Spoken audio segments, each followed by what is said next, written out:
আজকে আমরা সাইয়েদনা ওমরে ফারুকের বায়োগ্রাফি সম্পর্কে জানব। ওমরে ফারুক রাদিয়াল্লাহু তাআলা আনহু, the super hero of this উম্মাহ। এই উম্মার সুপার হিরো তিনি, ঠিক কিনা? ওনার মুখের আগে লাঠি চলতো বেশি। সুবহানাল্লাহ পড়বেন না? মাঝে মাঝে লাঠি চালানোরও দরকার আছে না নাই? সাইয়েদনা ওমরে ফারুক আমাদের জন্য অনুপ্রেরণা। He is the real super hero of Muslim উম্মাহ। তিনি এই উম্মার রিয়েল সুপার হিরো। এজন্য ওনার জীবনী থেকে আমরা কিছু শিক্ষা নেওয়ার চেষ্টা করব ইনশাআল্লাহ। পড়েন সাইয়েদনা ওমরে ফারুক কিভাবে ইসলাম ধর্ম গ্রহণ করলেন, কিভাবে বিশ্বনবীর প্রাণের কলিজার টুকরা হলেন, এটা দিয়ে আমরা শুরু করি। আল্লাহ তাআলা সাইয়েদনা ওমরে ফারুকের হৃদয়ের মধ্যে 3টা ধাক্কা মেরেছেন, ইমানের ধাক্কা। আওয়াজ করে বলতে হবে কয়টা? জোরে বলেন তো কয়টা? 3টা ইমানি ধাক্কা। এক হচ্ছে বিশ্বনবীর দোয়ার ধাক্কা। এক কি? দোয়ার ধাক্কা। 2 হচ্ছে সূরা হাক্কা দিয়েছেন আল্লাহ এক ধাক্কা।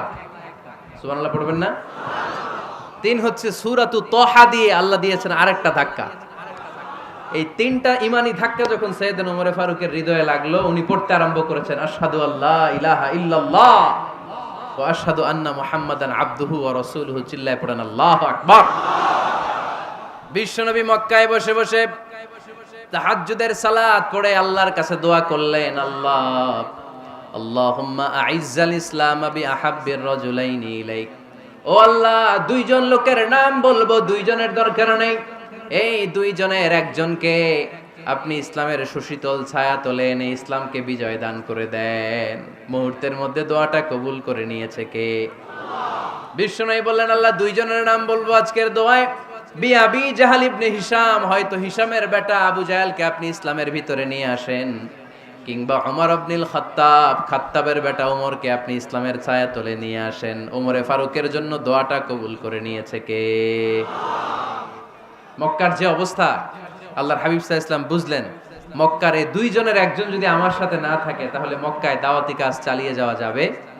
আল্লাহরে বললেন, আল্লাহ বেশি চাই না, এই 2 জনের একজন, হয় আবু জাহেল নয় ওমর, হয় আবু জাহেল নয় ওমর। বিশ্বনবী যখন দোয়া করলেন, এই দোয়ার একটা ইমানি ধাক্কা, নুরানি ধাক্কা সাইয়েদনা ওমরে ফারুকের হৃদয়কে স্পর্শ করে ফেলল। দোয়া ইজ লাইক এ মিসাইল। এই যে আমরা দোয়া করি, এটা মিসাইলের মতো। যুদ্ধে মিসাইল হামলা করে না? মিসাইল হামলা করার পরে এই মিসাইল লক্ষ্য বস্তুতে যে ভেদ করে, ঠিক কিনা? তেমনি দোয়ার মতো যদি আপনি দোয়া করতে পারেন, আপনি যেই জন্য দোয়া করেছেন ঠিক ওই জায়গায় যে আপনার দোয়া স্পর্শ করে। সুবহানাল্লাহ পড়বেন না? বিশ্বনবীর দোয়ার মাধ্যমে প্রথমে সাইয়েদনা ওমরে ফারুকের হৃদয়ে এক ধাক্কা লাগলো। 2 নম্বরে রব্বুল আলামিন সূরাতুল হাক্কা দিয়ে ওমরে ফারুকের হৃদয়ের মধ্যে দিলেন এক ধাক্কা। পড়েন আল্লাহু আকবার। কোরআনের ভেতরে সূরাতুল হাক্কা নামে একটা সূরা আছে না নাই? আল হাক্কাতু মাল হাক্কা ওয়া মা আদরাকা মাল হাক্কা। পড়েন আল্লাহু আকবার। বিশ্বনবী যখন দোয়া করলেন, ওই দোয়া যখন সাইয়েদনা ওমরে ফারুকের হৃদয়ে স্পর্শ করলো, সাইয়েদনা ওমরে ফারুক সব সময় বিশ্বনবীরে ফলো করতে আরম্ভ করলেন।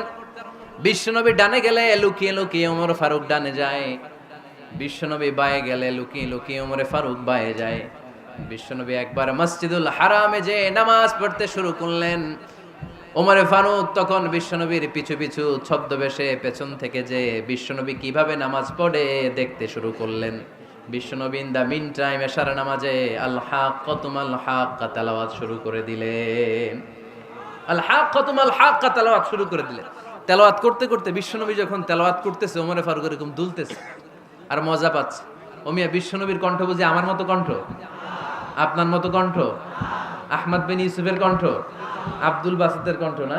আহা, বিশ্বনবীর গলায় যে কি সুরের ঝংকার আল্লাহ দিয়েছেন, কি সুরের লহরী আল্লাহ দিয়েছেন, একবার যে শুনতো পাগল হয়ে যেত।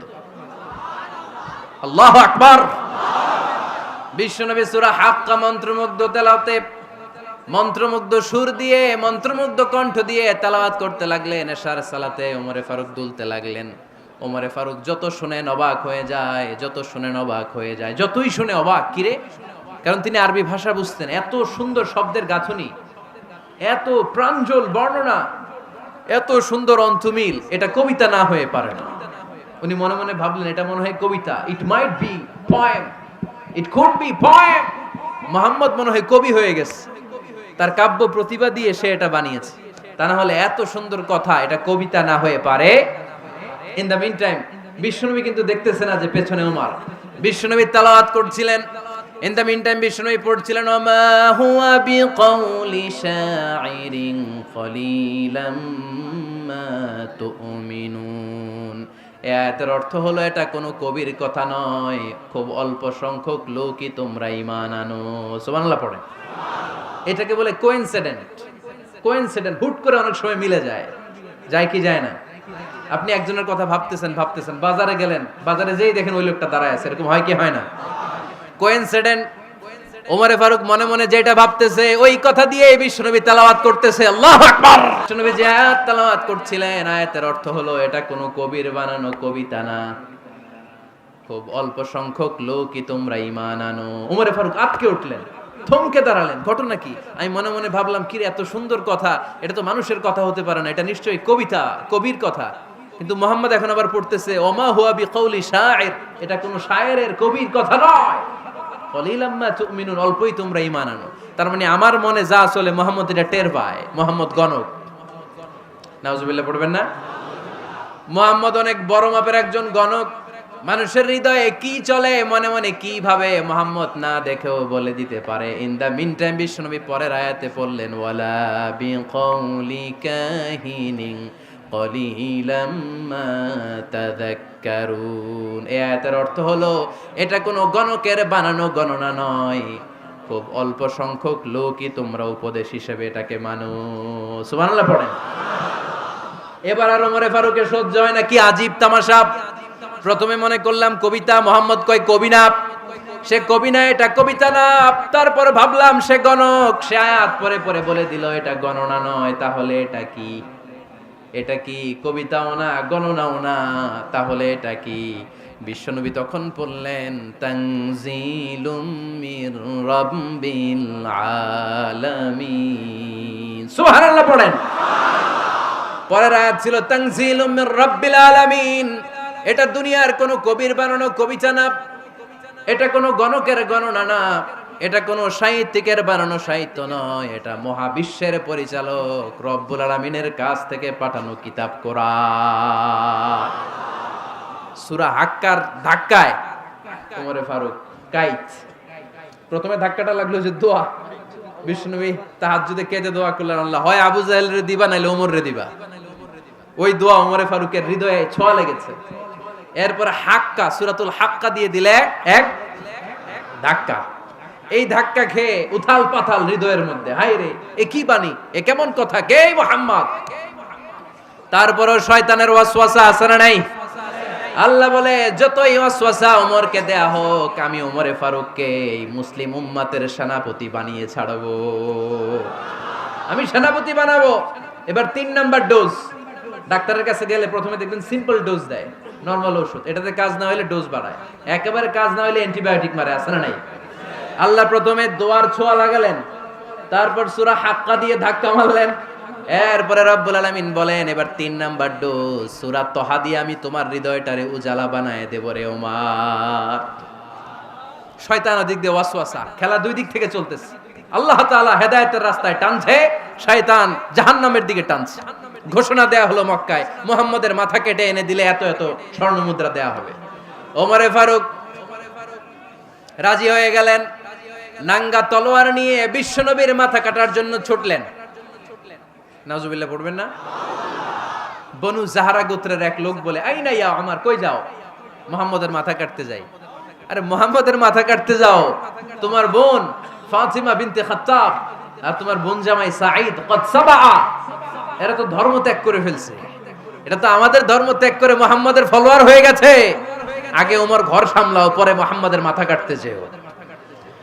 ওমরে ফারুক অবাক হয়ে গেলেন, তলোয়ার নিয়ে বিশ্বনবীর দিকে না যে নিজের বাড়ির দিকে চলে গেলেন। বিশ্বনবীর আপন বোন ফাতিমা বিনতে খাত্তাব, বোন জামাই সাঈদ আর খাব্বাব রাদিয়াল্লাহু তাআলা আনহু, তিনজন মিলে সূরা তহা তেলাওয়াত করছিলেন। পড়েন সুবহানাল্লাহ। মক্কায় লুকিয়ে লুকিয়ে দাওয়াত হতো। খাব্বাব রাদিয়াল্লাহু তাআলা আনহু একটা চামড়ার ফলকের মধ্যে সূরা তহার কয়েকটা আয়াত এনে ওমরে ফারুকের বোন আর বোন জামাইকে শিক্ষা দিচ্ছে, ট্রেনিং দিচ্ছে। সুবহানাল্লাহ পড়েন। লুকিয়ে লুকিয়ে ওমরে ফারুক যখন ঘরে চলে আসলেন, এরা তটস্থ হয়ে গেল। সাইয়েদনা খাব্বাব বিছানার তলায় লুকিয়ে গেলেন। ওমরে ফারুক বললেন, দরজা খোলো। ফাতেমা বিনতে খাত্তাব দরজা খোলার পরে নির্মম ভাবে সাইয়েদনা ওমর রাদিয়াল্লাহু তাআলা আনহু বোনের গায়ে আঘাত শুরু করে দিল। বোন জামাইকে আহত করতে শুরু করলো আর বলতে শুরু করলো, তোরা পাগল হলি কেন? কি আছে ওই মুহাম্মাদের মধ্যে? কি জাদু নিয়ে সে এসেছে? সে যাই বলে লোকজন পাগল হয়ে যায়, সবাই তার উপর কালিমা পড়ে ঈমান এনে ফেলে।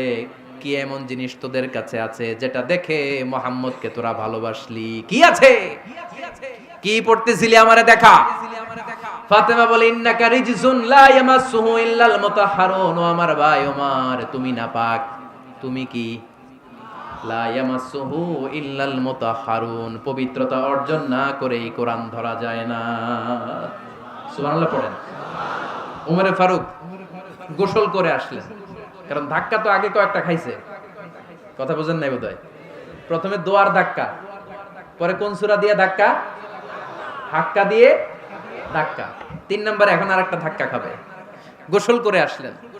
ফাতেমা বিনতে খাত্তাব বললেন, গোসল যখন করে এসেছেন, এই নেন। ওমরে ফারুক এবার চামড়ার কাপড়ের মধ্যে সূরা তহার প্রথম আয়াতের দিকে নজর করলেন। নজর করেই কোরআনের প্রেমে পড়ে গেলেন। পড়েন সুবহানাল্লাহ।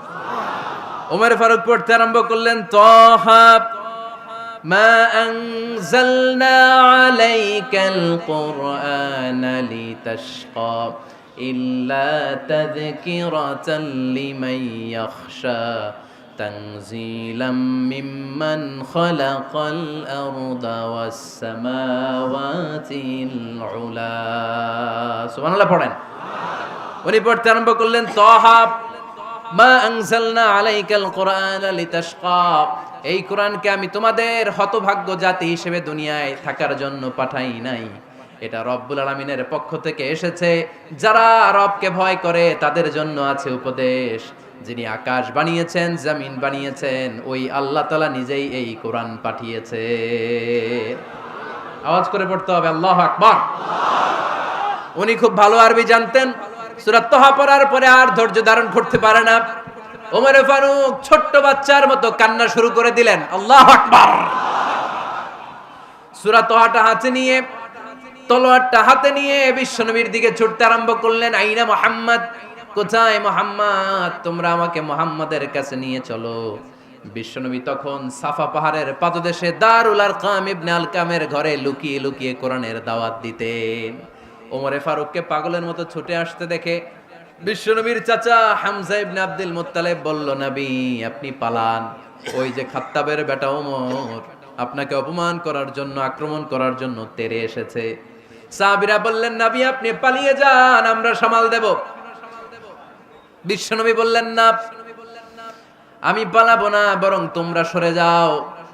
ওমর ইবনুল খাত্তাবকে আমার দরবার পর্যন্ত আসতে দাও। আমার তো মনে হচ্ছে ওই যে তাহাজ্জুদের নামাজ শেষে চোখের পানি ছেড়ে যে আমি আল্লাহর কাছে দোয়া করেছি, আজকে আমার ওই দোয়াটা কবুল হতে শুরু করেছে। আমার তো মনে হচ্ছে আমার দোয়া কবুল হবে, আসতে দাও। ওমর ফারুক এসে বললেন, আশহাদু আল্লা ইলাহা ইল্লাল্লাহ ওয়া আশহাদু আন্না মুহাম্মাদান আবদুহু ওয়া রাসূলুহু, আমি সাক্ষ্য দিলাম আল্লাহ ছাড়া কোনো ইলাহা নাই, নিশ্চয় আপনি আল্লাহর প্রেরিত বান্দা এবং রাসূল। পড়েন সুবহানাল্লাহ। ওমর ফারুক যখন কালিমা শাহাদা পড়ে মুসলমান হয়ে বিশ্বনবীর হাতে হাত রাখলেন, মুসলিম সাহাবীদের মধ্যে খুশি আর আনন্দের বন্যা বয়ে গেল। মুসলিম হাতে গোনা সাহাবারা আল্লাহর প্রশংসা করলেন। বিশ্বনবী সাইয়েদনা ওমর ফারুককে জড়িয়ে ধরলেন। ওমর ফারুক আবার বিশ্বনবীরে বললেন, নবী গো, আলাসনা আলাল হক, আমরা কি সত্যের উপরে আছি নাকি আমরা ভুলের উপরে আছি? বিশ্বনবী বললেন, বালা নাহনু আলাল হক, আমরাই সত্যের উপরে আছি। সুবহানাল্লাহ পড়ে। আলাসনা আলাল হক, নবী আমরা কি সত্যের উপরে নাই? হ্যাঁ অবশ্যই ওমর, তুমি সত্যের উপরে আছো। ওমরে ফারুক বললেন, তাহলে ফাফিমাল ইখতিফা, তাহলে লুকায় লুকায় আর দাওয়াত দেব কেন? আমি তো কালিমা পড়ে ফেলছি, আসেন আমার সাথে বের হই। ফাফিমাল ইখতিফা, আর লুকায় লুকায় কেন? আসেন আমরা বাইরে বেরোই।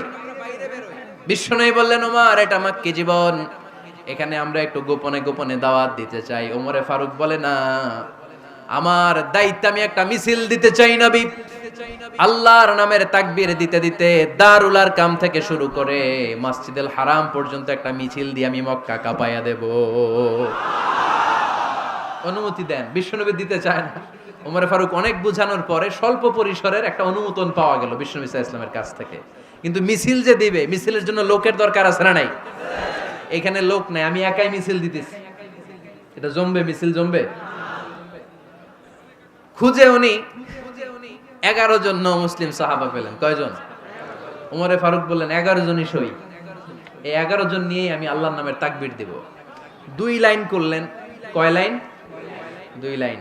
পেছনে 6 জন, আর এই লাইনের নেতা বানালেন বিশ্বনবীর চাচা হামজাকে রাদিয়াল্লাহু তাআলা আনহু। আর সামনে 5 জন, তার আগে দাঁড়ালেন উনি নিজেই। তাহলে 6 6 12।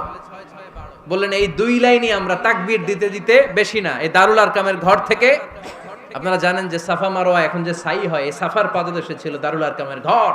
উনি বললেন এখান থেকে ওই যে কাবার গিলাফ দেখা যায়, কাবার গিলাফ পর্যন্ত আমরা এই তাকবীর নিয়ে ওখানে যাব।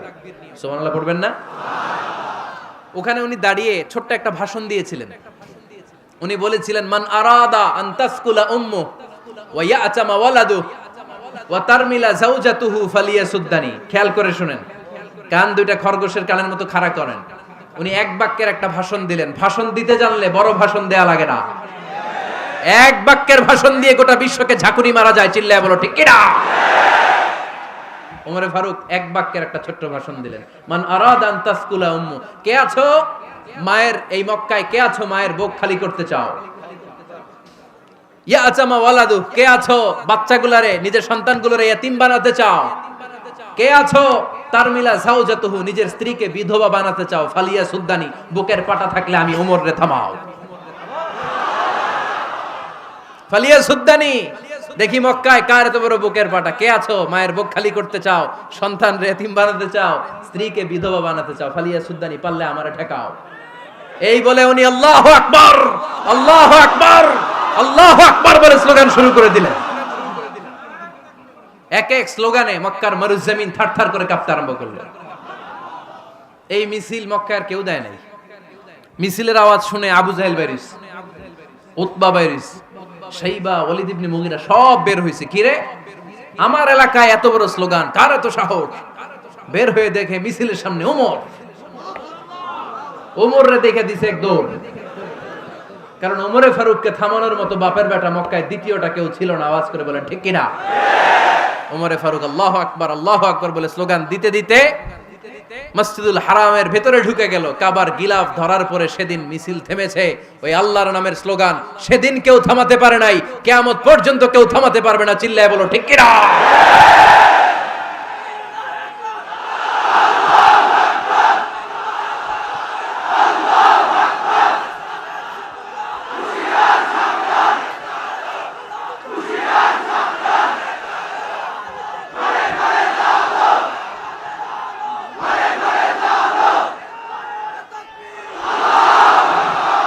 ওইরকম একটা ওমরের দরকার, আমাদের বেশি চাই না। জোরে বলেন ঠিক কিনা?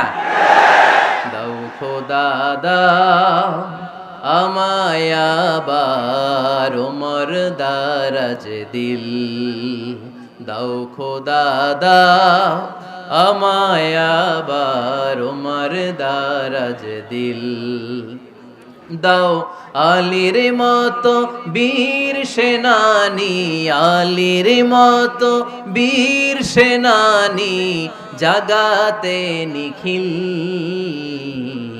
দাও খোদা দাও আমায় আবার ওমর দারাজ দিল। সুবহানাল্লাহ পড়েন।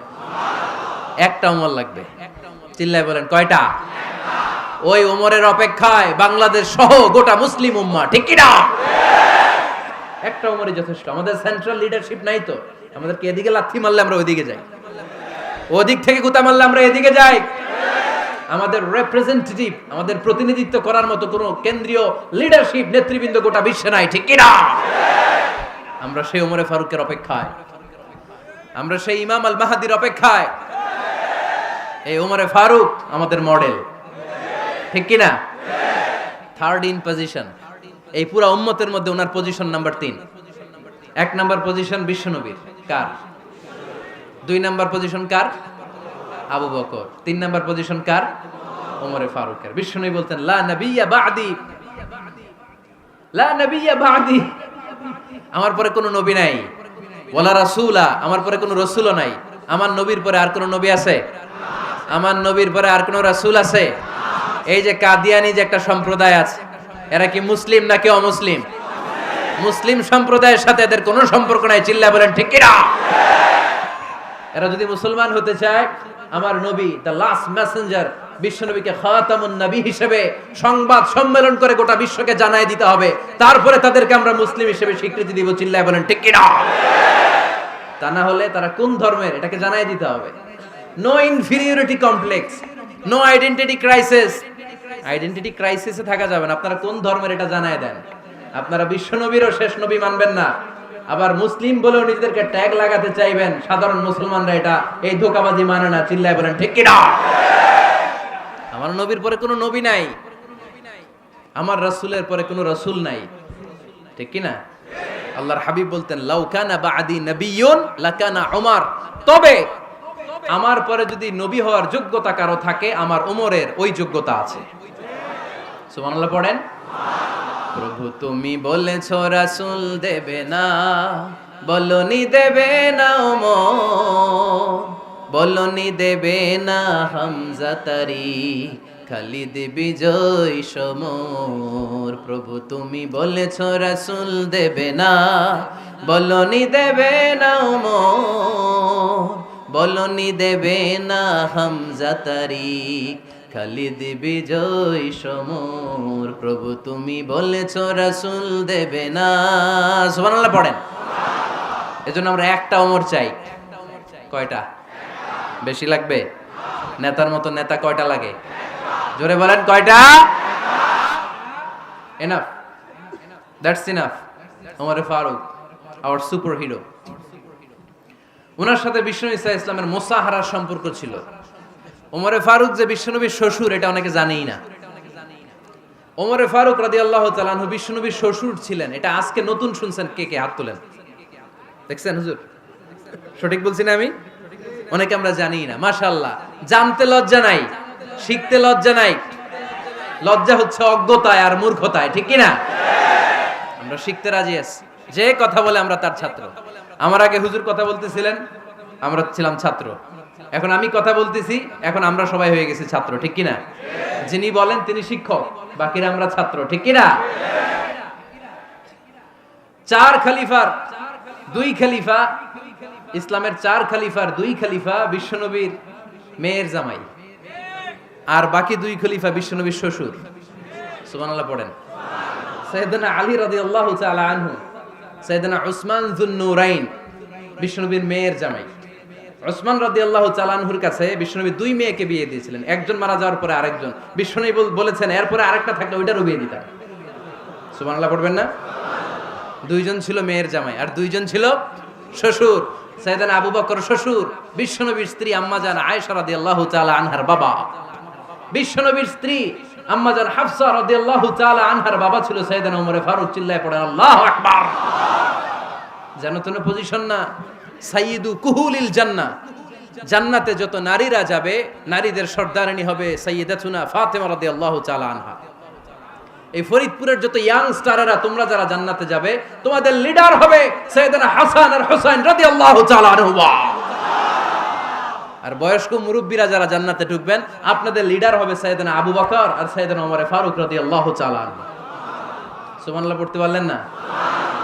ওমর ফারুক এটা সাধারণ কোনো ক্যারেক্টারিস্টিক্স নয়। ওনাকে আল্লাহ তাআলা নলেজও দিয়েছেন, আবার দিনদারিও দিয়েছেন। আমার দিনী ভাইয়েরা খেয়াল রাখবেন, কোনো আলেমের মধ্যে বা কোনো নেতার মধ্যে যদি এই দুইটার সমন্বয় আপনি পান, যে তার জ্ঞানও আছে আবার দিনদারিও আছে, he belongs the knowledge and he belongs the তাকওয়া, সে গোটা বিশ্বকে জয় করে ফেলবে। ঠিক কি না? যার মধ্যে জ্ঞান আছে, যার মধ্যে তাকওয়া আছে, তারে কেউ থামায় রাখতে পারে? ওমরে ফারুককে এই 2 নেয়ামত দিয়ে ধন্য করেছে কে? সহিহ বুখারীর বর্ণনা, বিশ্বনবী সাহাবীদের সামনে একটা স্বপ্নের কথা বলছেন। বিশ্বনবী বললেন, আমি স্বপ্নে দেখলাম আমার আঙ্গুলের ফাঁকা থেকে দুধ বের হচ্ছে, আমি তৃপ্তি সহকারে দুধ খেলাম। খাওয়ার পরে দেখলাম আঙ্গুলের মধ্যে একটু দুধ লেগে আছে। আমার আঙ্গুলে অতিরিক্ত লেগে থাকা দুধটা আমি ওমরে ফারুকের মুখের মধ্যে লাগিয়ে দিলাম। সাহাবারা বললেন, ইয়া রাসূলুল্লাহ, ইয়া হাবিবাল্লাহ, মাযা আওয়ালতা বিহি, এই স্বপ্নের আপনি কি ব্যাখ্যা করলেন, আমরা তো বুঝলাম না। বিশ্বনবী বললেন, আওয়ালতু বিহি আল ইলম, আমি এই দুধ দিয়ে জ্ঞানের ব্যাখ্যা করেছি, কারণ ওমরকে আল্লাহ যেই জ্ঞান দিয়েছে গোটা বিশ্বের কাউকে এত জ্ঞান দেয় না। এজন্য স্বপ্নে যদি কেউ দেখেন যে আপনি দুধ খাচ্ছেন, তার মানে আল্লাহ তাআলা আপনার জ্ঞান বাড়ায় দিবে।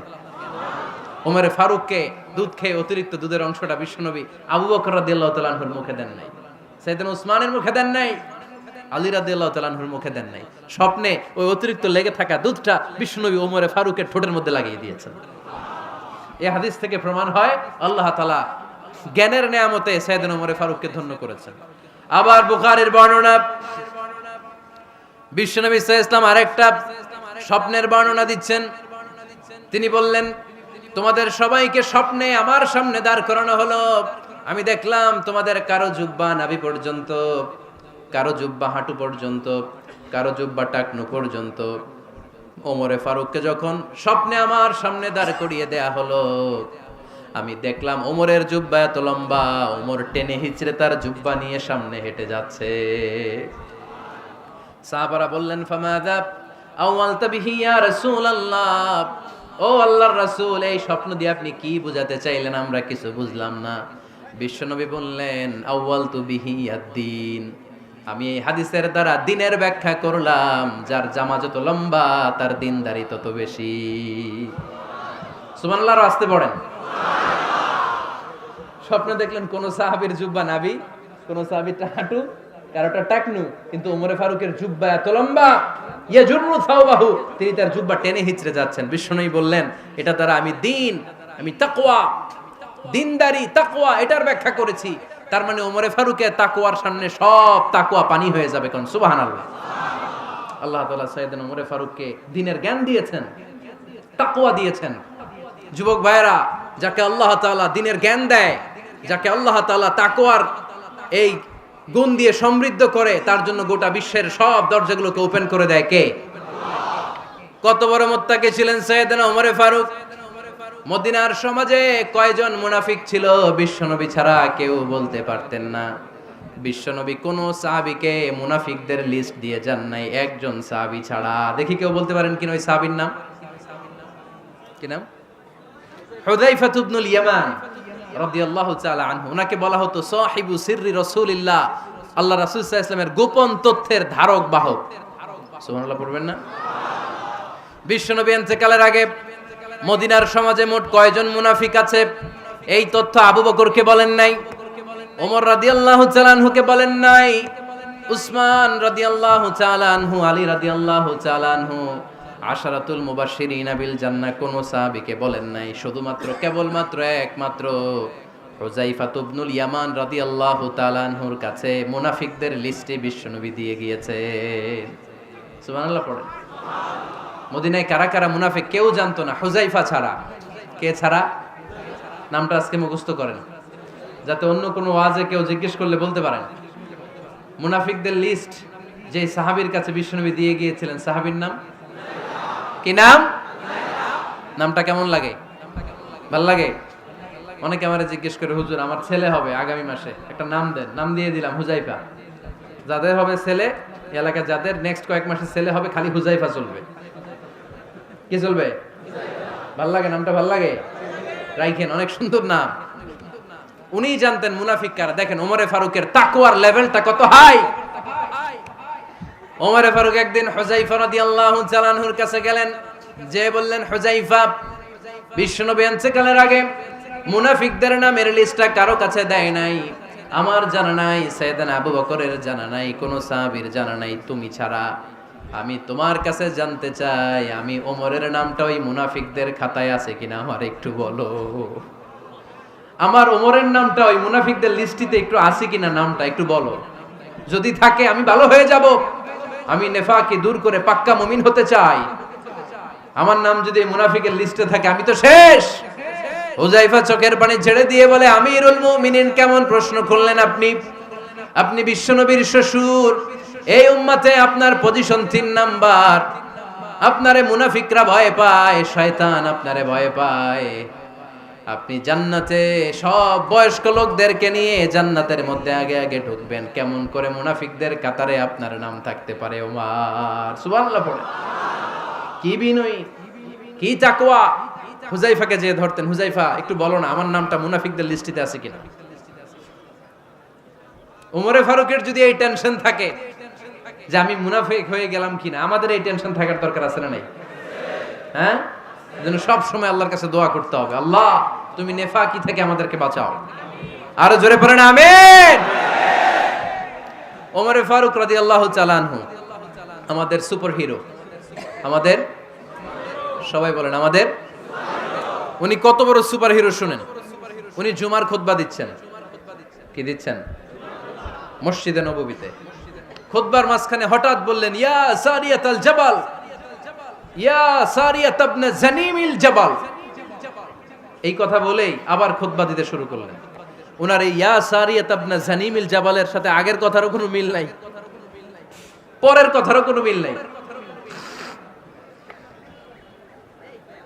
জুমার নামাজের পর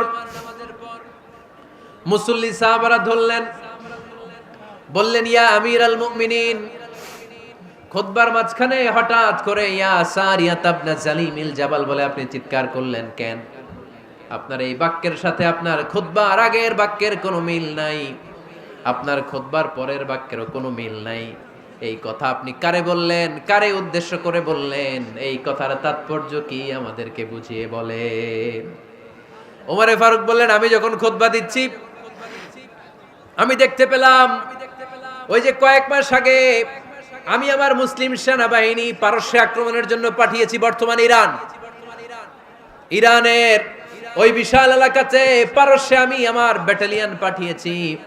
আমি হঠাৎ করে দেখতে পেলাম আমার মুসলিম বাহিনীর সেনাপতি যুদ্ধের এক পর্যায়ে তার ডানে আছে উপত্যকা, বায়ে আছে পাহাড়, সে পাহাড়ি রাস্তা ছেড়ে দিয়ে উপত্যকার দিকে যেতে শুরু করেছে। আমি দেখতে পেলাম আমার মুসলিম বাহিনী যদি উপত্যকার দিকে ছুটে বেড়ায়, কাফির মুশরিকরা আমার মুসলিম বাহিনীকে কচুকাটা করে ফেলবে। তাই আমি এখান থেকে তাদেরকে কমান্ড দিয়ে বলেছি, ইয়া সারিয়াতাল জাবাল, উপত্যকার দিকে নয় পাহাড়ের দিকে যাও, তাহলেই তোমাদের বিজয় নিশ্চিত হয়ে যাবে। উপত্যকার দিকে যেও না, ইলাল জাবাল, ইলা সারিয়াতিল জাবাল, পাহাড়ের দিকে ছোট। সাহাবারা অবাক, ঘটনা কি? উনি বসে আছেন মদিনায় মসজিদে নববীর মিম্বারে দাঁড়িয়ে, উনি যদি ইয়া সারিয়াতাল জাবাল বলে এটা কি ইরানে যাবে নাকি? ও মিয়া, তখনকার সময়ে বর্তমানের মতো মোবাইল ছিল নাকি? ইন্টারনেট ছিল নাকি? কিছু ছিল? খালি মুখে আমি যদি বলি ইয়া সারিয়াতাল জাবাল, এটা ইরানে যাবে? ইন্ডিয়া যাবে? ঢাকায় তো যাবে না, ফরিদপুর শহরেই তো বসবে না, ঠিক কিনা? কিন্তু এটা আমিরুল মুমিনিন, বিশ্বাসী সাহাবারা বিশ্বাস করে নিল। কিছু মুনাফিক ছিল, এরা কয় না ঝামেলাস, এটা তো সম্ভব না। এক কাজ করি, এই সেনাপতি যখন বিজয়ী বেশে মদিনায় ফিরে আসবে আর আমরা ধরবো। এরা দিন গুনতে লাগলো, এই সেনাপতি মুসলিম বাহিনী নিয়ে পারস্য জয় করে কবে ফিরে আসবে। এই মুনাফিকের দলগুলো কখনো সেনাবাহিনীকে অভ্যর্থনা জানাতে যেত না, কিন্তু এইবার সবার আগে মদিনার উপকণ্ঠে যে সেনাপতিদেরকে অভ্যর্থনা জানানোর জন্য ফুল নিয়ে রেডি। ফুল নিয়ে দাঁড়ায় সেনাপতি ঢুকার সাথে সাথে ধরছে, এই সেনাপতি কোত্থেকে আসছো? কয় পারস্য জয় করে আসছি। কয় এমন এমন দিন, জুমার দিন দুপুর বেলা যুদ্ধের মাঝখানে আমিরুল মুমিনিনের কণ্ঠের কোন কথাবার্তা শুনছো নাকি? সেনাপতি অবাক, কয় তোমরা জানলা কেমনে? শুনছি তো। সুবহানাল্লাহ পড়বেন না? আমরা যুদ্ধে একটা ভয়ঙ্কর অবস্থার মধ্যে ছিলাম, পেছন থেকে শত্রু আমাদেরকে আক্রমণ করতে শুরু করে দিল। ডানে যাব না বায়ে যাব, সামনে যাব নাকি পেছনে যাব, রাস্তা খুঁজে পাচ্ছি না।